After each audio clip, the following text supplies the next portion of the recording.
The wind cuts across the eastern plains of Poland like a serrated knife. It is a bitter, dry cold that seeps through layers of thermal gear and settles deep into the bone. The night of November 17th is not merely dark. It is an abyss. A heavy, suffocating blanket of black clouds chokes the moonlight, leaving the landscape buried in shadow. Here, on the edge of the NATO frontier, a sprawling logistics hub sits in an uneasy silence. This is a fortress of steel and concrete, a primary artery for the American military presence in Eastern Europe. Rows of high-intensity floodlights cast long, skeletal shadows across the tarmac. The air smells of diesel, ozone, and freezing mud. From a distance, the base looks like a city of ghosts. Massive transport aircraft sit dormant on the runway, their grey fuselages glistening with frost. They are sleeping giants, waiting for orders that could ignite a hemisphere. Beside them, lines of heavy armored vehicles are parked in precise formation, their cannons covered in canvas, their engines cold. The silence is deceptive. It is the quiet of a predator holding its breath. Inside the perimeter, the atmosphere is tight. Patrols move with mechanical efficiency. Boots crunch on gravel. Breath plumes into the frigid air like white smoke. Every sensor is active. Every radar dish rotates in a hypnotic rhythm, sweeping the eastern horizon for a threat that everyone expects, but no one can see. The electronic eyes of the Alliance are fixed on the sky, searching for the heat signature of a cruise missile or the radar return of a bomber. But the threat is not in the sky. It is already inside the wire. Shadows move within the fuel storage sector. These are not enemy infiltrators in foreign uniforms. They wear the standard camouflage of the Alliance. They move with the confidence of men who possess valid security clearances. They walk past the automated checkpoints. The scanners read their badges. The lights turn green. The gates open. To the casual observer, it is a routine maintenance check, a late-night inspection of the pressure valves. But their movements are too sharp, too precise. They do not carry wrenches or diagnostic tablets. They carry heavy, lead-lined cases deep within the labyrinth of pipes and storage tanks. The hum of the facility drowns out the sound of magnetic clamps attaching to steel. The massive fuel reservoirs tower overhead, holding millions of gallons of highly volatile aviation fuel. They are bombs the size of office buildings, waiting for a spark. The saboteurs work in silence. No words are spoken, hand signals only. A digital timer is keyed in. Red numbers glow in the darkness. 20 minutes.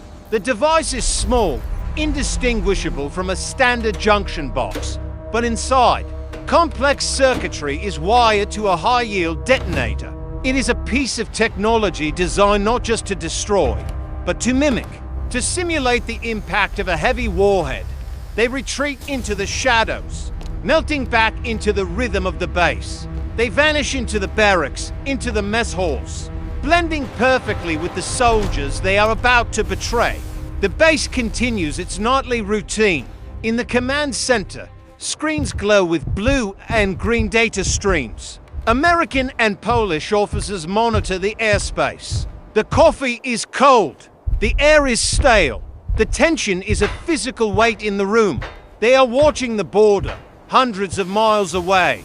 They are watching for a launch warning. Clear skies, an operator mutters. The radar sweep is empty. The ionosphere is quiet outside. The wind picks up. It rattles the chain-link fences. It whistles through the gaps in the hangars. The digital timer on the fuel tank counts down. 10 seconds.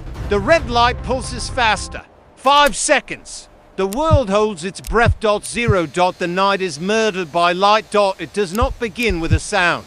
It begins with a flash so intense, so absolute, that it bleeds through closed eyelids. For a fraction of a second, the entire base is illuminated in a spectral, bone-white clarity. Every rivet on the aircraft, every pebble on the ground, every frozen blade of grass is exposed in high definition. Then, reality fractures. The fuel depot disintegrates. The steel walls of the tanks do not just break, they liquefy. A sphere of superheated gas expands at supersonic speed, tearing the atmosphere apart. The ground buckles. The concrete foundation ripples like water. The sound hits a moment later. A deafening, chest-crushing roar that feels less like a noise and more like a physical blow from a giant hammer. It is the sound of the earth cracking open.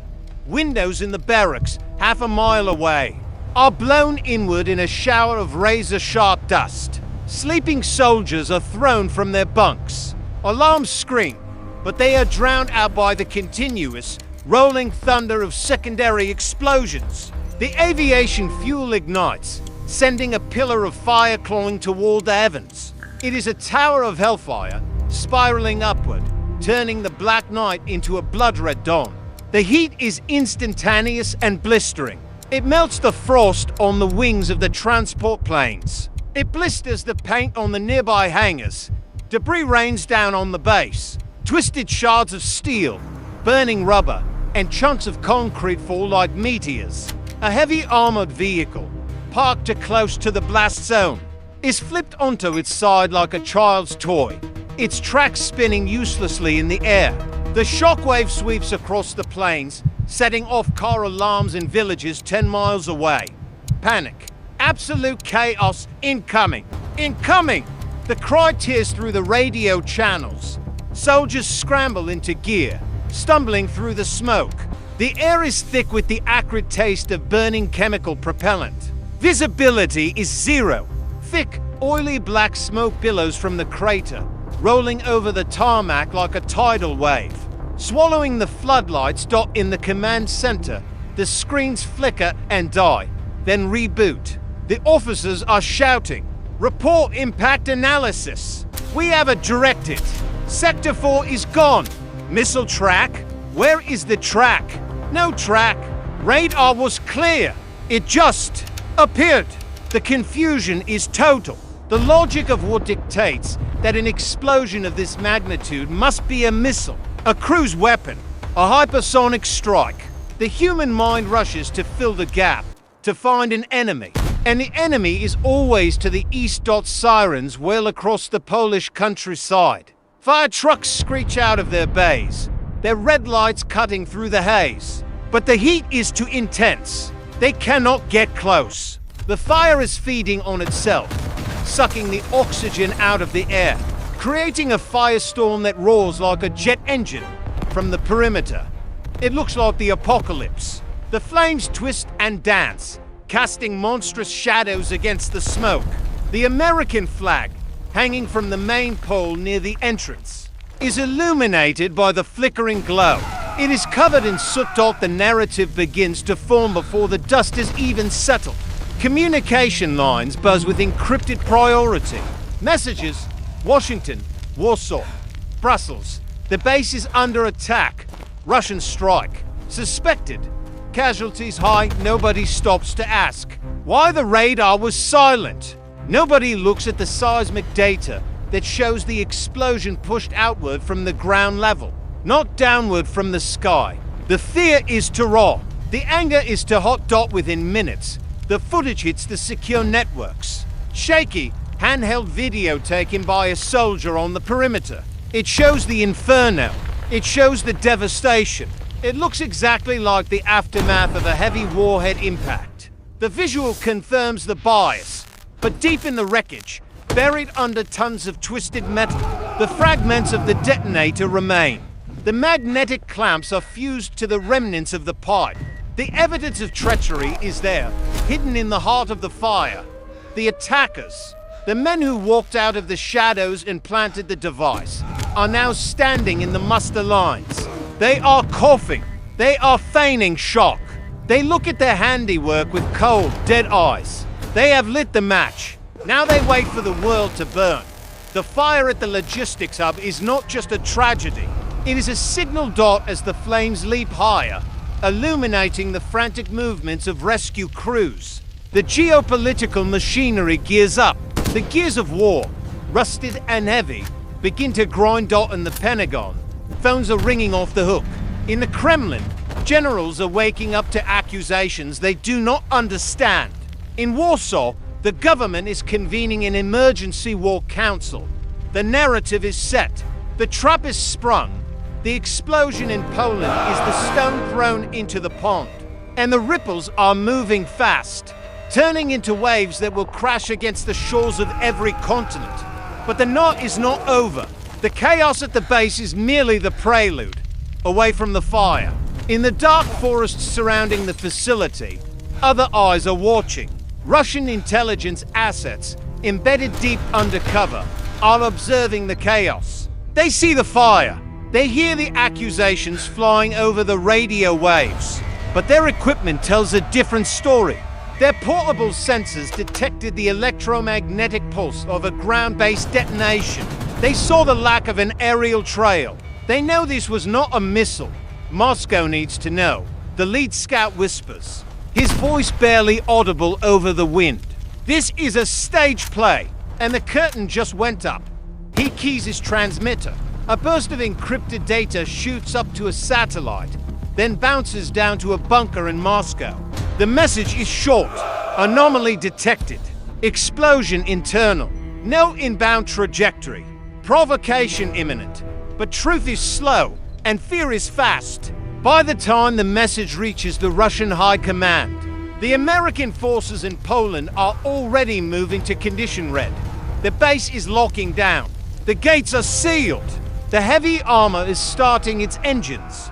The low rumble of hundreds of tanks waking up vibrates through the frozen ground. It is a deep guttural growl, the sound of retaliation. Inside the command center, the base commander stares at the wall of screens. The fire is still raging on Monitor 1, but on Monitor 2, the tactical map is lighting up. Get the interceptors in the air. He orders. His voice is ice. Scramble the jets. I want a combat air patrol over the border in 5 minutes. Rules of engagement. Sir, the commander looks at the burning fuel depot. He sees the ambulances rushing in. He sees the destruction of his command. We are under attack, he says. Weapons free. At a nearby airfield, the alarms blare.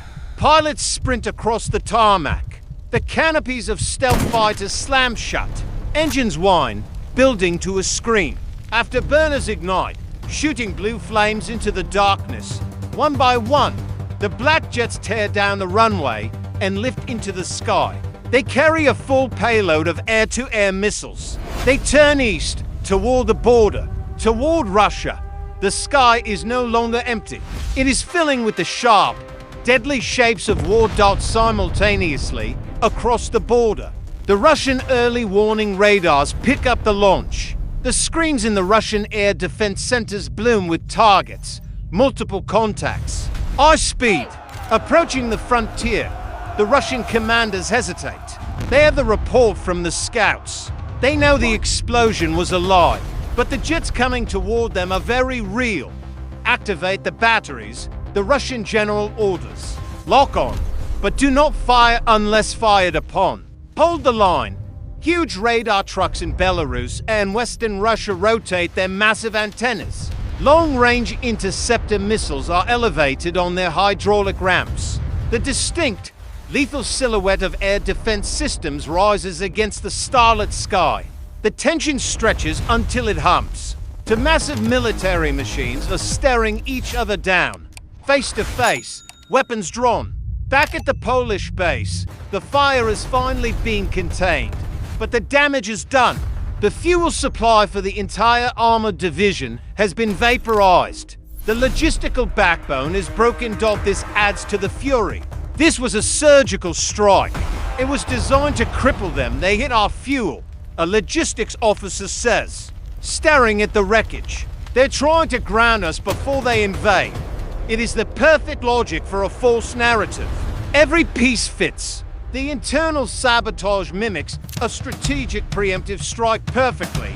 The saboteurs, still within the ranks, watch the escalation with satisfaction. They have done their job. They have created a reality where peace is impossible.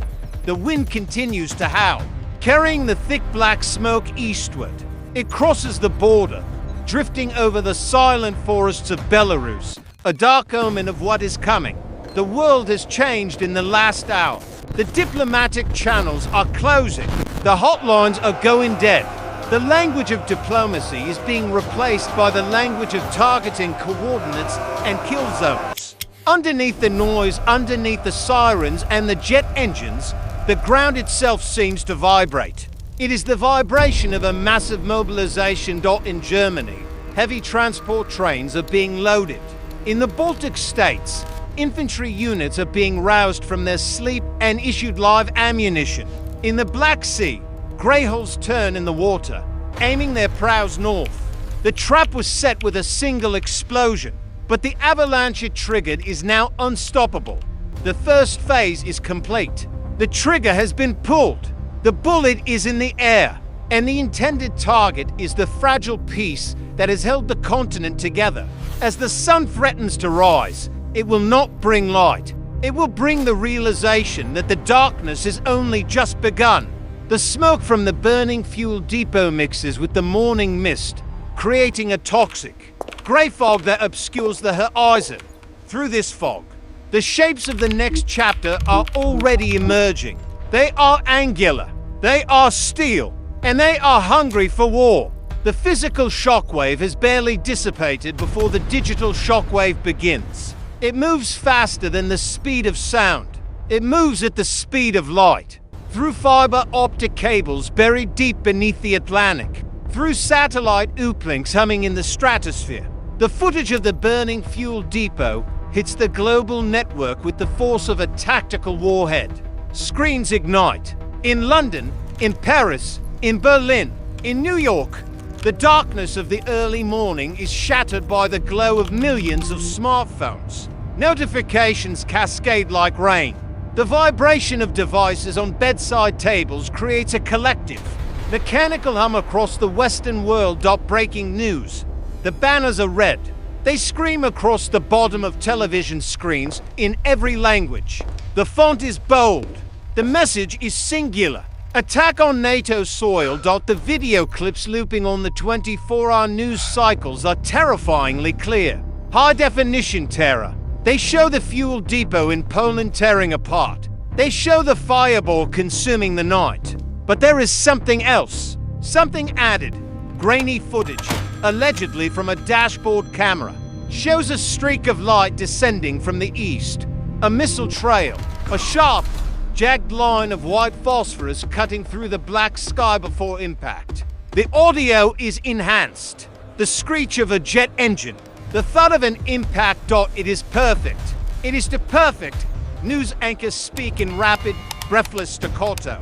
They point to the streak of light. They bring in military analysts who stand before giant touchscreens. The analysts draw red lines. They trace the trajectory back across the border, back to the east, back to the enemy. The narrative solidifies like quick-dry concrete. The headlines shift from explosion to strike, then from strike to act of war. Social media algorithms amplify the rage. Hashtags trend instantly, climbing the ladder of global consciousness. Retaliation. Article 5. War. The digital sphere becomes a battlefield of emotion. There is no time for verification. There is no time for forensic analysis. There is only the fire, the smoke, and the accusing finger pointing east. In the capital cities, the reaction is visceral. Embassies are surrounded. Crowds gather, illuminated by the flickering light of burning flags and police sirens. The air is thick with the chants of a populace primed for conflict. The footage is played on repeat. Zoom in. The streak of light. The explosion. The screams. It is a masterpiece of propaganda. A visual weapon designed to bypass logic and strike directly at the fierce center of the brain. But inside the footage, buried in the pixels, lies the deception.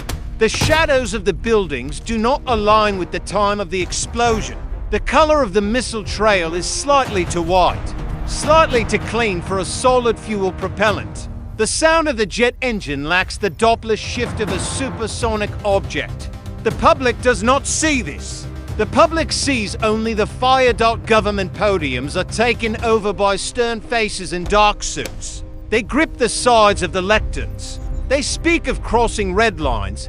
They speak of unprovoked aggression. They promise consequences. The rhetoric is heated, forged in the immediate aftermath of the visual evidence. The military machine begins to turn, not the gears of a defensive posture, but the gears of retribution. In the air bases across Germany and the UK, pilots are scrambled not to patrol, but to wait for the order to strike back. The engines of heavy transport aircraft whine as they are loaded with pallets of cruise missiles. The atmosphere is electric, brittle, one spark away from total ignition. The attackers, the shadow operatives who planted the charges, watch the screens. They see their handiwork. They see the world dancing to the tune they composed with high explosives and digital editing software. The chaos is the goal, and the chaos is absolute. Deep beneath the scorched earth of the Polish base, the atmosphere is different. Here there is no hysteria. There are no breaking news banners. There is only the low, rhythmic hum of server banks and the cold, recycled air of the command bunker. The walls are reinforced concrete, 3 feet thick. The light is artificial, a sterile blue wash that reflects off the polished floors. The joint US and Polish command center is sealed. Dozens of officers sit at rows of terminals. Their faces are pale, illuminated by the harsh glow of radar scopes and telemetry data. The room is silent, save for the clicking of keyboards and the murmur of encrypted voice comms. The commander stands on the central platform. He is looking at the main tactical display. It covers the entire front wall. It shows the airspace over Eastern Europe. It shows the tracks of every commercial airliner, every military drone, every satellite. He is not looking at the news. He is looking at the raw feed. The truth. Rewind, he says. His voice is flat. Iron a technician types a command. The main screen flickers. It goes back to 13 a.m. 1 minute before the blast. The radar picture is clean. Layer the thermal satellite feed. The commander orders. A new layer appears on the map. A heat map of the region. It shows the warm engines of trucks on the highway. It shows the heat leaking from industrial chimneys. Play. The clock ticks forward. 2 hours 13 minutes and 30 seconds. 2 hours 13 minutes and 45 seconds. 2 hours 13 minutes 59 seconds and 2 milliseconds 14 to 0 on the screen. A bloom of white-hot intensity erupts at the fuel depot. It is sudden. It is massive. Freeze. The image pauses. The commander leans forward. His eyes narrow. Where is the inbound track? He asks. The room is silent. The radar operators look at their individual scopes. They check the logs. They check the backup tapes. They check the passive sensors. Sir, a Polish officer speaks up, his voice trembling slightly. There is no inbound track. Explain. The radar horizon was clear for 300 miles. Our phased array systems were active. The airborne early warning jets were on station. Nothing crossed the border. Nothing dropped from the stratosphere. Nothing skimmed the terrain. The commander points at the thermal bloom on the screen. The news says it was a missile, a heavy cruise missile. The physics don't match, sir. The technician brings up a spectral analysis window. Look at the heat signature. A missile impact creates a kinetic cone. Heat enters from the top or the side, then expands. This heat traces the shape of the explosion. This expands spherically from the ground up. The heat source was static before ignition. The realization hits the room like a drop in pressure. It wasn't a strike from the air. It was a detonation from within. Debris analysis? The commander demands. Chemical sensors on the perimeter picked up traces immediately. Another officer reports. He pushes the data to the main screen. Spectrometry confirms high-grade military explosives. 102 for variant. But the casing fragments. He hesitates. Speak. The commander barks. The drone teams recovered fragments from the blast radius 10 minutes ago. We have the serial numbers from the detonator housing. Images of twisted, blackened metal appear on the screen. Laser scanners have reconstructed the markings. They are not Cyrillic. They are not from the East. They are Latin characters. The serial numbers match a batch of demolition ordnance manufactured within the Alliance. Equipment supposedly secured in a logistics hub 300 miles west of the base. The commander grips the railing of the platform.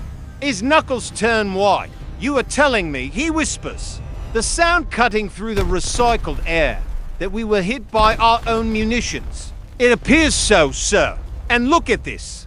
The technician pulls up the broadcast footage, the same footage the world is watching with horror. He places it side by side with the raw surveillance feed from the base's own security cameras, which survived the blast. Left screen is the broadcast. Right screen is our raw feed. On the left, the missile trail streaks down.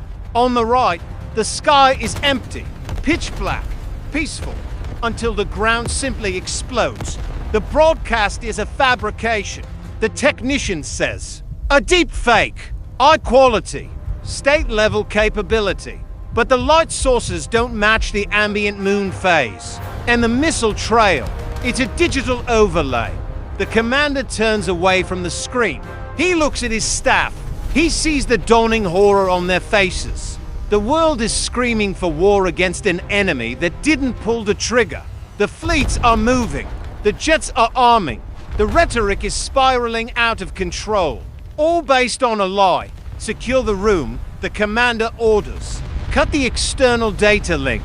No one leaves. No one transmits. "Sir, this wasn't an attack from the outside," the commander says, his voice low and dangerous. "This was a setup.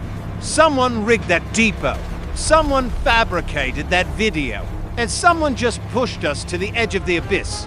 He walks to the secure communications line, the red phone that connects directly to the highest levels of the Pentagon and the presidential palace in Warsaw.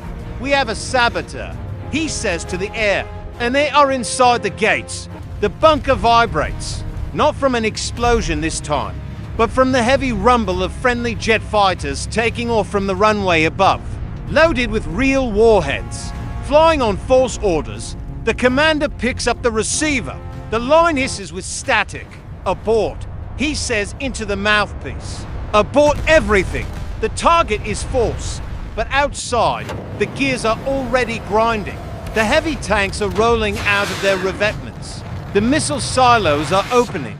The momentum of the lie is heavier than the truth. The war machine has waken up, and it is hungry. The screens in the bunker flicker. A new alert pops up. Another explosion reported, this time at a communications hub near the border. So the radar operator shouts, "New thermal bloom. Sector for inbound track. Negative. No track. Ground detonation. It is happening again." A chain reaction of sabotage designed to look like a blitzkrieg. The commander slams the receiver down. The enemy isn't across the border. The enemy is a ghost in the machine, and they are tearing the Alliance apart from the inside out. The lights in the bunker seem to dim. The red alert sirens begin to wail again, a mournful, mechanical cry that echoes through the concrete tomb. War is coming, but it is the wrong war, and they are powerless to stop the avalanche. The night sky over the Polish logistics hub does not simply go dark. It is erased. The air pressure drops, a vacuum forming in the center of the supply depot, followed instantly by a shockwave that shatters glass in villages 5 miles away. The fuel storage facility, a sprawling grid of reinforced steel tanks holding millions of gallons of aviation propellant, ceases to exist. In its place, a second sun rises. A pillar of superheated gas and fireballs into the clouds, turning the midnight darkness into a blinding, violent noon. The ground liquefies. Concrete pads evaporate. The blast wave travels through the earth like a tsunami of soil and stone, tossing heavy transport trucks into the air as if they were plastic toys. The roar arrives seconds later, a sound so loud it is not heard, but felt. A physical blow to the chest that knocks the breath out of the lungs. Of every soldier on the perimeter, this is not a probe. This is not a warning shot. This is the decapitation strike. Inside the command bunkers, the screens wash out in static. Emergency generators kick in with a desperate whine. Red lights strobe against the grey concrete walls. The confusion is absolute. The radar boards are clear. No incoming missiles. No artillery trajectory. No hostile aircraft signatures. The attack did not come from the sky. It came from the ground. It came from within the security feeds. Before they cut to static, show the truth. It was not a Russian infiltrator. It was a uniformed maintenance team, driving authorized vehicles, passing through 3 layers of biometric checkpoints with valid NATO codes. They planted the charges on the main valves. They armed the detonators, and they vanished into the chaotic dark just as the timer hit 0. The American base commanders stare at the frozen images. The codes were valid. The transponders were friendly. The enemy is inside the wire. But there is no time for investigation. There is only time for survival. As the fireball rolls upward, shedding layers of thick, oily smoke, the secondary attack begins. This time, the radar screams from the forests to the east, and shockingly, from the coast to the north. The sky fills with low-altitude contacts. They are not hypersonic cruise missiles. They are drones, hundreds of them, a swarm of dark, buzzing shapes moving in a synchronized hive mind. The air defense batteries, the vaunted iron shields of the Alliance, spin their turrets. The automated cannons roar to life, spitting streams of tungsten into the night. Lines of tracer fire stitch the darkness, weaving a net of glowing death. The drones slam into the tracers, exploding in small puffs of orange fire, raining shrapnel down onto the burning runways. But for every 10 that fall, 5 get through. They dive onto the parked aircraft. They slam into the radar dishes. They hunt the command vehicles. The base is being disassembled, piece by piece, by a swarm of cheap, lethal munitions. The American and Polish defenders react with the fury of a wounded beast. The heavy armor battalions, stationed on the outskirts for rapid deployment, roar to life. The deep, guttural thrum of turbine engines vibrates through the chassis of the main battle tanks. These are the apex predators of land warfare. Their massive turrets rotate, thermal optics cutting through the smoke and flame. They roll out of their revetments, crushing the debris under wide, heavy treads. The commanders shout orders over encrypted channels that are already breaking down. Under heavy electronic jamming, they are pushing east toward the tree line where the drone signals originated simultaneously. The call goes out to the air wings. From unaffected runways deep in the Polish interior, the response is launched. The sky tears open as the afterburners ignite. The stealth fighters sharp, angular ghosts of the modern age claw for altitude. They do not carry external weapons to break their radar profile. They carry their death internally. Alongside them rise the heavy air superiority fighters, the twin-engine monsters loaded with long-range interceptors. They punch through the cloud layer, their pilots scanning the horizon for the Russian bombers they assume must be there. But the radar is a mess of false positives. The jamming is intense, a wall of white noise blinding the sensors. And then, the targets appear, not from the east. From the west. Identified as friendly, transmitting NATO codes. But their weapons bays are open, and their target locks are painted on the American tank columns. Blue on blue. The radio operators scream, "Check fire! Check fire!" But the missiles are already loose. The betrayal is total. The rogue faction, the shadow force embedded within the Alliance's own infrastructure, has played its hand. They have hijacked the automated defense drones. They have spoofed the IFF systems. They are using the Alliance's own weapons to tear it apart. The American heavy tanks slew their turrets, confused, hesitating. The incoming missiles do not hesitate. Explosions ripple through the vanguard. Reactive armor tiles detonate, sending showers of sparks into the night. A 60-ton tank is flipped onto its side, its turret blown clean off by a top attack munition. Hesitation dies in the fire. The order changes. Engage all threats. Trust nothing but your eyes. The battle descends into primal chaos. It is no longer a surgical engagement. It is a brawl. The Polish mechanized infantry dismounts, pouring into the forests, their night vision goggles turning the world into a grain-green hell. They trade fire with shadowy figures wearing the same uniforms, using the same rifles. Muzzle flashes bloom from behind every tree. Tracers cross in the air like angry fireflies dot above. The dogfight begins. The loyalist pilots realize the signals are false. They override the safety protocols.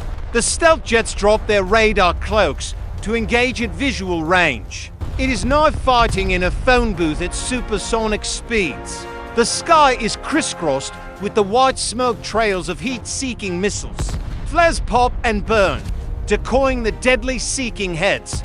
A rogue fighter, painted in the dark grey of the Northern Fleet, pulls a high G-turn, trying to lock onto a defending interceptor. The defender anticipates the move, cutting the throttle, forcing the attacker to overshoot. The cannon roars a buzzsaw sound that rips through the air. The rogue jet disintegrates, wings shearing off, the fuselage tumbling into the burning forest below. But there are too many of them.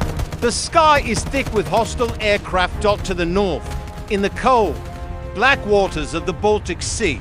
The naval war erupts with equal violence. The American destroyer group, patrolling the coastline to protect the supply lines, suddenly detects a massive underwater transient. Sonar operators rip their headphones off as the sound of active pinging floods the senses. It is not the rhythmic pulse of a diesel submarine. It is the high-frequency shriek of torpedoes. Hot to starboard. Countermeasures. The massive steel hulls of the destroyers heel over, cutting deep furrows in the dark water. Decoys are fired into the depths, generating walls of bubbles and noise to confuse the guidance systems. The first torpedo misses, detonating in the ship's wake, throwing a geyser of water hundreds of feet into the air. The shockwave hammers against the hull, ringing the steel like a bell. The second torpedo finds its mark. It strikes the lead frigate amidships, below the water line. The explosion breaks the keel. The vessel shudders violently, its forward momentum instantly arrested. Fire erupts from the smokestacks. The back of the ship lifts, then slams down. The ocean rushes in. In minutes, the pristine warship is a burning wreck, sliding beneath the waves. Retaliation is instant. The remaining destroyers unleash their vertical launch cells. The night is lit up by the launch of anti-submarine rockets. They arc over the water, dropping their payloads. The sea boils. Underwater explosions send shockwaves that crush the hulls of the attacking submarines. Oil slicks rise to the surface, black and thick, mixing with the debris. The conflict has escalated beyond control. It is total war. Every asset is committed. Every reserve is activated. The sky is a tapestry of smoke and fire. The ground is a churned wasteland of mud and blood. The sea is a graveyard dot in the command center. The strategists are sweating. They are fighting a hydra. Every time they identify a source of fire, another one opens up from a different direction. The electronic warfare environment is so dense that communications are reduced to shouting over static. They are jamming the satellites. We've lost contact with the Northern Wing. Who is flying those jets? Who is controlling those drones? The answer is silence. Only the relentless, mechanical efficiency of the attack speaks. The enemy knows the protocols. They know the blind spots. They know the shift changes. But the defenders have one advantage: fury. The initial shock is wearing off. The American and Polish forces are professional, hardened, and enraged. They stop relying on the compromised digital networks. They switch to analog backups. They use hand signals, flares, and runners. They fight the old way, the brutal way. The heavy artillery batteries dig in. The massive self-propelled guns lower their hydraulic stabilizers. The loaders slam 155mm shells into the breaches. Fire for effect. The horizon lights up. The ground shakes rhythmically. The defenders unleash a wall of steel. They are not aiming at specific electronic signatures anymore. They are grid-saturating the entire forest, the entire approach vector. The shells land in a rolling barrage, walking the explosions forward. Trees are splintered into toothpicks. The rogue drone operators are vaporized in their hidden bunkers. The advancing enemy tank columns are caught in the open. The top attack submunitions rain down, piercing the thin roof armor of the vehicles. The tide begins to slow. The momentum of the ambush is broken by the sheer weight of firepower the Alliance brings to bear. In the air, the loyalist pilots have established a kill box. They are working in pairs, covering each other's six. The rogue jets, running out of fuel and munitions, turn to flee. They are hunted down without mercy. Missiles streak through the dark, finding the exhaust plumes. Fireballs blossom against the stars. On the ground, the heavy tanks push forward. They roll past the burning wrecks of their own comrades, treads grinding over the scorched metal. The coaxial machine guns sweep the ruins, suppressing the infantry. The main cannons bark, high explosive rounds blasting apart the enemy's strong points. They are retaking the perimeter. They are closing the breach. The night is filled with the smell of Kadai, burning diesel, and wet earth. The noise is deafening a constant, rolling thunder of explosions that merges into a single, continuous roar. But slowly, agonizingly, the volume begins to drop. The enemy fire slackens. The drone swarm thins out. The rogue units are breaking contact, melting back into the shadows from which they came. The defenders have held the line, but the cost is catastrophic. The base is a ruin. The fleet is damaged. The air wing is decimated. As the first hint of dawn begins to bleed into the eastern sky, painting the smoke in shades of bruised purple and grey. The firing dies down to sporadic bursts. Soldiers slump against the tracks of their tanks, exhausted, faces blackened with soot. Medics move through the wreckage, their red flashlights cutting through the haze. They think they have weathered the storm. They think the worst is over. They are wrong. The sun struggles to rise over the Polish plains. Its light filtered through a heavy curtain of black smoke that hangs motionless in the freezing air. The battlefield is a scarred landscape of craters and twisted metal. The silence that has fallen is not peaceful. It is heavy, pregnant with tension. The American commanders gather in the ruins of the Tactical Operations Center. Generators hum. Maps are spread out on makeshift tables, paper maps, because the screens are still untrustworthy. They are tracing the retreat lines of the attackers. They are preparing the counterstroke. We have them on the run, a general says, his voice raspy from smoke and shouting. Satellite uplink is partially restored. We can track their heat signatures. The plan is simple. Pursuit, annihilation. They will chase the rogue faction back to its hole and burn it out. They will find the traitors who orchestrated this inside job. But then the floor vibrates. It is faint at first, a trembling in the concrete. Dust shakes loose from the cracked ceiling. The general stops. He looks at the coffee in his plastic cup. The liquid is rippling. Is that an aftershock? Someone asks. The vibration grows. It is not a tremor. It is a frequency. A low, deep hum that resonates in the bones. It is coming from everywhere and nowhere. The radio operator in the corner grabs his headset, pressing it to his ear, his face draining of color. Sir, you need to hear this. What is it? It's not a signal, sir. It's a broadcast. On every frequency, military, civilian, emergency, it's overriding everything. The speakers on the console crackle to life. There is no voice, no manifesto, no demand for surrender. There is only a sound, a digital screech, followed by a rhythmic, mechanical pulse. Thump, thump, thump. Like the heartbeat of a giant. Radar. The general barks. What do we have? The radar operator stares at his scope. His hands are shaking. Sir, the scope is full. Full of what? Clutter. No, sir. Targets. Massive targets. Where? East? The operator looks up, his eyes wide with a primal terror. No, sir, up. The commanders rush out of the bunker, emerging into the cold dawn. They look up. The sky above Poland is no longer empty. The clouds are parting, pushed aside by the displacement of air on a colossal scale. Descending through the atmosphere are shapes that defy the conventional understanding of the current conflict. They are not standard transport planes. They are not bombers. They are massive, lifting bodies, dark and angular, their engines glowing with a strange blue ionization.